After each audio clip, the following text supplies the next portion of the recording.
When it comes to having a good time, does it take a couple of glasses or two of wine? Do you think teetotalers are dreary in the extreme? Or do you think being booze-free really is the new way to have a great time? 0207 862 2222, that is the number. So you gave up drink, but it wasn't because you thought you had a problem. That isn't the reason. Well, I probably, you know what's funny? I always think, like, when in this country, because it is quite pro-alcohol, I mean, it's becoming a bit drier. But I always used to say, you know, like, I'm giving up drinking, and I would do like little, you know, I'd have goes. Dry at it. January so I would do, and stuff like that. Yeah, and I would do like 4 months of no alcohol in my late 20s to you know, beginning of my early 30s, and then finally in 2017 stopped and have stopped ever since. But people would say, oh, did you have a problem? But actually, I probably did. It's just that I think in this country, unless you're drinking vodka in the morning, it's not seen as alcoholism. But actually, it's such an insidious thing, alcohol, that it is addictive. And, you know, some people can be really measured with it. I never really could be. I was always thinking about the next time I would have a drink, you know, whether I was travelling, on my own, celebrating, commiserating. There was always like a reason for me to drink. So I think possibly it would have been an issue for me. How difficult was it giving it up?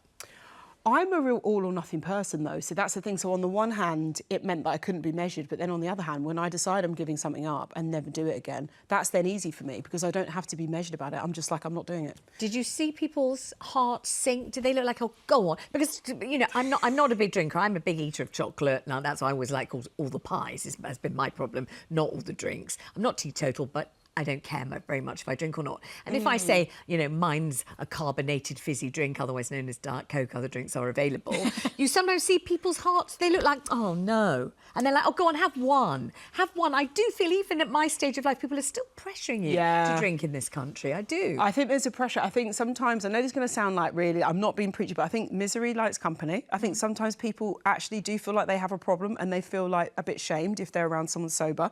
But then on a more of a surface level, sometimes they feel like you're having a laugh with them and they feel maybe they're not as trusting as sober people. I think now that it's been so long that I don't drink, people don't even bother saying that to me anymore. Whereas back in the days, they would have definitely been like, oh, it's not even an issue. Yeah, go on. So there is this pressure, and I think it's wrong. I think if you know that someone is trying not to drink, let them not drink. Let's talk to Andy on the line in Bournemouth. Hi, Andy. What's your opinion about this one? Oh, hi there. Hi. Oh. Gosh, having a good old cough there. You need someone to give you a good pat on the back. So I think the situation with you is that you are a recovering alcoholic. Is that right? Yes, yes. And how's it going? Yeah, I'm much more proactive. And just down the road from me, there is a place called the Serenity Social Hub. Oh, yeah? Well, they have a lot of musicians play there, and everybody that goes in there are in recovery. Oh, I see. Well, that must be good, though, relaxing, because you can relax knowing nobody else is having a drink either. How great. Yeah, I mean, they serve tea, coffee, and non-alcoholic beer. Yeah, it's a great place. It's. I think that sounds like a hell of a good idea, don't you? It's a really good idea because I think there's not enough safe places and spaces for us to go where it is just like everyone's going to be sober and you're not going to be triggered or you're not going to feel like you're being boring. So that's wonderful. It's so great lots of luck, Andy, and thank you so much for telling us about that. David says, I'm virtually teetotal these days. I don't need alcohol to enjoy a night out. I often have a better time when I don't drink alcohol at all, which flies in the face of all of the people saying you've got to get totally sozzled and bladdered and every trolleyed and every other thing. Otherwise, how can you possibly have a good time? But actually, when you're not drinking, you do see them go from that quite jolly moment, often to the bit where either they're falling asleep with their face right in the trifle, or they're squaring up to someone for a fight, looking at me and all that stuff. This is the problem. Sometimes, like, don't get me wrong, I have had a laugh when I've had a couple of drinks. I'm not going to pretend like that was my old life and it was terrible. I have had fun, but I think sometimes it can go too far. It can bring out, you know, anger. It can end up meaning that you're doing things that you wouldn't normally do or just keeping certain company. But, you know, that's the problem, I think, when it goes too far. And I think it's a slippery slope, and sometimes it's difficult to just have one, isn't it?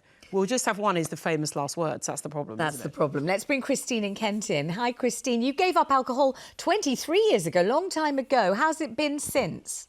Absolutely fine. I have a good time at parties, Vanessa, watching other people making fools of themselves. Yeah.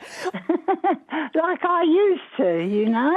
And at the same time I gave up drink, any type of drink, I also gave up swearing and smoking. So I'm a reformed person, really. Gosh, you're But I don't practically have- an angel, Christine.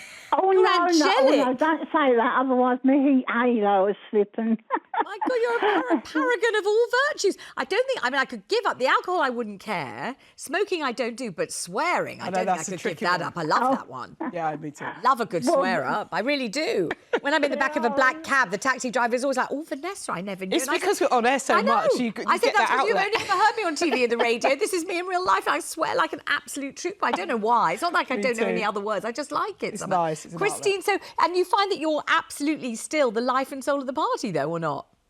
Yeah, but I'm having fun doing it because I'm watching everybody else making fools of ourselves. Yes, and do you think they're overstating to some extent how great it all is to be drunk or to be drinking? Well, no, because I used to... They're not necessarily drunk. I can't say that I ever was drunk, apart from when I was about 15 and a bridesmaid to my oldest sister. But I used to like a drink socially, but I don't miss it whatsoever. Not at all.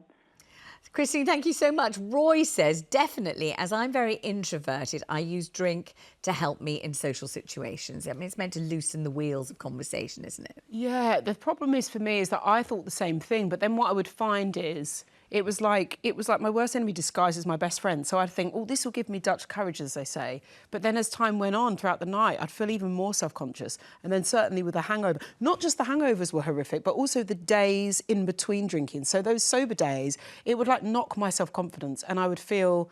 I feel just so much more comfortable in my own skin now from just having that prolonged sobriety. That's the problem. But I do understand that whole notion that you need it to give you confidence. But I think that you find that if you actually gave it some time with sobriety, that you'd be surprised. And also you take yourself on and you're uncomfortable in situations, but then you get growth out of it. You know what we haven't talked about? The cost. The money that you save if you don't drink it. And, you know, we know the price of everything has gone up this week pretty much. Yeah. And Richard says the cost of soft drinks is ridiculous. Yeah. So I might as well have a proper beer. I know, but what about... He makes a valid point, but what about the cost of alcoholic drinks? Do you know Blimey. what? When you go for dinner, the comparison between the bill when you haven't had alcohol on, it's insane. The majority, I always think, like, meat and alcohol is the most expensive thing on any bill. And you're not eating meat either. No, so my bills for the restaurants are a lot cheaper now. That is a whole different show, isn't it? Yeah. So it's been really lovely having you here. I must say. It's been so much fun. And your business going from strength to strength. So you're an entrepreneur as well as everything else. Yeah, so Clean Curls, the non-toxic brand, not to do a shameless plug, but that, you know, I just felt like there was a gap in the market for bringing affordable non-toxic products to market, because I'd find clean non-toxic products, but they'd be really expensive. So I just feel like, why is it that, you know, everyone should be able to have access to kind of, you know, healthy products? So that was kind of the thing. But yeah, I'm spinning a lot of plates. You are. You know. You're juggling, you're doing a damn good job, and I'm really glad Thank you managed to fit me in, to shoehorn the show in. This is a great Lovely new show, to by the see way. you. Congrats. Grateful thanks to Sarah Jane Crawford, and thank you so much for all your calls today. Jeremy will be here at 9:15 tomorrow morning, and I'll be back same time, same place. And my guest, the comedian, she's hilarious, you know that, Helen Lederer. Have a wonderful afternoon. Enjoy the sunshine. Lots of love.